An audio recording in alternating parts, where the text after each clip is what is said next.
Hello, folks. What's going on? Welcome to the first installment of the Magic the Gathering, the Puzzle Quest version of it. I used to play the deck version long ago. Just kind of, I've been playing this for quite a while, and you'll be able to see with everything that I've got and everything. But just want to run through some videos. I've had a couple questions put to me. How do you stack your decks, or how do you combo? I mean, it's really all about your personal style, what you're trying to accomplish, what cards you actually have, and complementing each other. So I'm gonna give you a rundown and basically give you an insight to this game, which is it's not just a match three puzzle game. It's very in depth. It's pretty cool. It's pretty cool. If you're a fan of Magic, you used to play it, I would suggest that you take a look at it at least. Um, 'Cause it's pretty cool. I like it. And I'll teach you which planeswalkers are what their balances are, what their abilities are, and everything. And as well as show you how to stack decks, at least with the cards that I have. So that's always going to be a thing there. But let's get on to it. This is the first screen. When you first come onto the screen, this is what you're going to see. Now, I've already done all the story mode. So initially, you'll have to start off with the story mode. It kind of gives you tutorials and all of that stuff. Really basic tutorials. But let's see. I've got something in the inbox. What I got? That's over. I didn't really rank too high in that. But we'll see what we get. You get rewards. You get daily rewards. You don't really have to spend any money. I mean, you can if you want, but you really don't have to. Let's see what I got. Probably nothing. Could be nothing. Yeah, I didn't get anything. I didn't really terrorize. These things right here, that's the level of your individual color. The higher you get it, and like your cards, I'll just show you real quick. If you go to your planeswalkers, this is where you can select your main character that you basically represent you. Okay, and this is also how you categorize which colors you want to be. As a two-color character right there, white and blue. You got the red. I've got quite a few. One of the cool things that they just recently did, I'll show you, is this. They do have transform cards, quite a few of them throughout the series, but only one that I've seen that can transform. And I guess my cash is cash, sir. But she's actually a wolf. So, we'll see. We'll come back to it. There you go. Boom. Kind of cool. And you can tell that it kind of coincides with the deck releases as far as like even the actual decks. I'll show you. But you come up under here. Who am I on? Kiora, whatever. Yeah. I thought she was cool at first, but she used to whip my ass. And I was like, but not so much no more. This guy's really good. Let's go with the blue. He's a good balanced guy. All right, so the deck is here, right? So you can hit that card right there. Now see right here where it says mastered? Okay, after you get so much experience with that card, you master it and it adds bonuses to it, okay?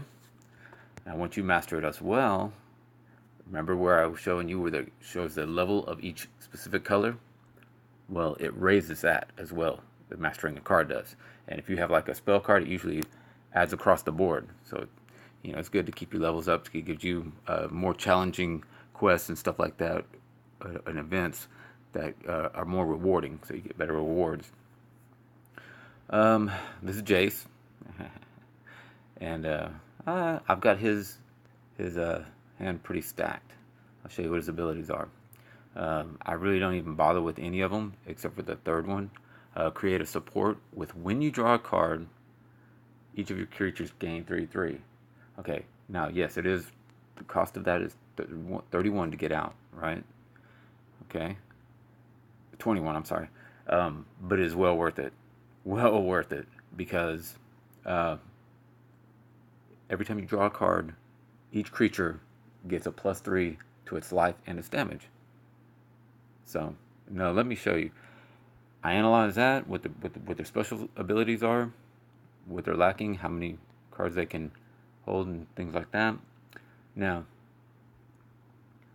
this is how I did it for him. Okay, I got a 3 creature.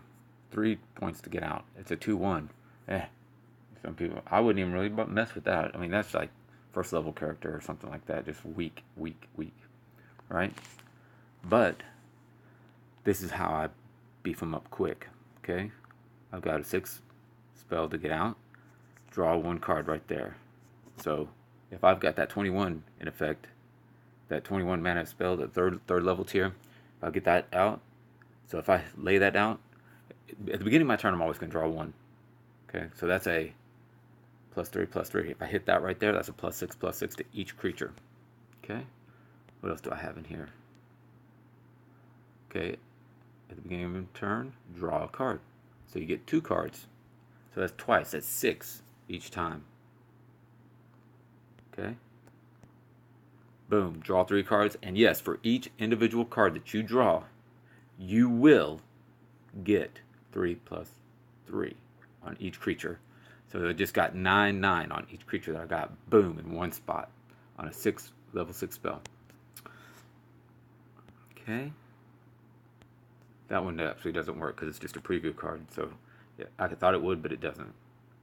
On this one right here, Spectre, Spirit, this does not work. So it doesn't actually count as a draw. But yeah, that's how you stack it, you know. I mean, pretty simple. You look at their special abilities, you look at, you know, their strengths, or, you know, kind of what direction you want to take them. You know, I really try to. This one, it was kind of like, hold on until you can get to that 21. When you get that 21, it's just boom, you're gone. You can't do anything with it because you're guaranteed to get a 3/3 each turn. So, yeah, that's how that one goes. Also, you have the abilities there, and then it tells you the bonuses here. So this guy's pretty cool. So if I hit the 5, boom, I'm automatically going to get an 8 to the mana. So you get a 3 plus the 5, so that's 8 mana going straight to those. And he, you know, so, and you know what? I could level this up 3 more times and get this to a higher number right here. It's only leveled up 3 times, so it could go to 4/4. So, but you know, really, it's not even necessary. He's got a good high point percentage. So if you run across this character, he's really good if you do it right. He's definitely one of my favorite characters and most powerful. Good hit points, good abilities. Just going through, I've got quite a few. Some of them, you know, I just recently got. I don't have them up that high, so sometimes I'll go with them on a beast battle. This guy's really powerful. The only problem with him is that his hit points are pretty low. But, you know, kind of with the same as the previous, you look at his abilities, gain 4 life, right? Some support when each creature you control attacks, you gain 3 life. So you could end up with a total of 9 life if you have 3 characters. Okay. Now here's the other thing. This is the one I usually try to save out for. It again, it's a 21 mana spell. Create a support with when you gain life, each of your creature gains 3 to attack. So that means that although you're lacking, you don't have the. Say if you have like a 1 creature, like a 1/1 creature, at the end of the turn you're going to end up and you only have, you know. So you get this, you utilize this like 1 time. So you're going to have a 4/1 creature. So you get that 4/1 creature, right? It gets hit 1 time and it's gone. So I'll show you how I did my deck. You can see the bonuses are on the black and the white only. So I didn't mean to do that. Ooh, I'm trying to level him up. All right, so this is a staple, right? So dealing with you know, this kind of hit points, 5 to the slaughter just destroys a card. You know, sometimes they'll get out a huge card and you're like, holy crap, I don't have anything. And you know, if it gets into the double damage rounds, then boom, you know. So I have the to the slaughter for 5 mana and get it out, and target is destroyed. Okay. This is always a nice one. Call of the Bloodline. It's a support card. And it has lifelink. Lifelink is the terminology of when they do damage, you receive hit points. You get life. Okay? So, now think about that with this. When you gain life, each of your creatures gain +3, +3. So now, if she took a hit and hit the enemy, I just now gained 1 life, because it's a 1/1 creature when it first comes out, right? Then this creature will gain the 3 to the attack, so it'll become a 4/1 creature. It's kind of hard to get these built up unless they're like on the 3rd tier, where they're not at the very bottom of the list. This is the one that really gets a lot of people. This guy is a beast. This guy summons a 2/2 zombie, and especially if he destroys somebody, he'll do a 2/2 zombie. But he's got the life link right there. Planeswalker gains life equal to the damage dealt. Now, you add a 3 to that, and that's a 6/4. I would gain 6 life, but he would also gain 3, making him a beast. Yeah. Then you get anything that goes in their abilities. You want to try to complement, and also the same way with your whole deck. You don't want to have like this going back old school, but sliver, trample, and this, and it just spread out. You want to kind of clump it into to complement each other. And these are all different sets too. That's a different set right there. Different set. But you'll find that the sets usually complement each other very well. Different set. That's a newer set. I always recommend having at least 1 flyer, because somebody's gonna have flyers, and most people do. Way you can tell it's a flyer for like people that haven't really played this is right there. The creature cannot be blocked, or your opponent creature with defender or vigilant. So you can't attack, and you can't get unless you have a flyer. You can't attack a flyer, and you can't get hit without a flyer, unless they have a crossbow or like a archer symbol. And I'll show you that here shortly too. But yeah, this guy's pretty cool. That's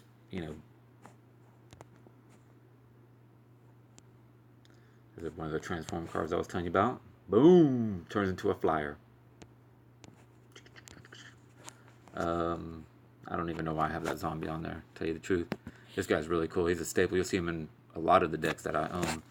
Just because it's really useful, especially if you've got like an opponent that has 2 or 3 cards that are like all 8/8s. When this enters into the scene, it freezes all of them unless they're resistant to magic. It freezes them, and then it creates a well, it creates a it does. It creates it ends up turning out to be a 2/2 creature with hasten. So it goes first. There's no waiting till the next turn. So it gets out there and it gets there quick. Or you can just utilize the freeze on it. That's one thing you can do. Is so you can get it out for 5, just the freeze quality. Okay, but you awaken and you spend that 4 mana right there to go ahead and get the creatures out. So if you're halfway there, might as well go ahead and go for it, unless it's really bad. I have had to use the freeze only just to survive, another round. But this is just kind of a light introduction. They all have their backstories. I could care less about backstories, honestly. I mean, I'm not that interested in. I just don't get into the mythology like that. I like the setup and the physics and the strategy more than I do the storylines or the. I mean, some of the artwork is really good, but that's not why I play it. It's for sure. So another one of my powerhouses. Well, I've always thought he was invincible, but I tell you what, here lately, since some of these new cards have been coming out, I've been getting slapped around with him pretty good. Or he's been getting slipped around pretty good. Is this guy right here. And I think that this is the guy that I'll try to show you guys a match with first. So I'll just hold off and kind of give you a profile, and then I'll go to a match with it on the next installment. So tell me what you think. If there's anything in specific that you have that you would like an answer to, or If you have suggestions for me, anything would help. Uh, Feel free to share your comments. And I hope this was helpful to you, and hopefully will continue to be so. Have a good one.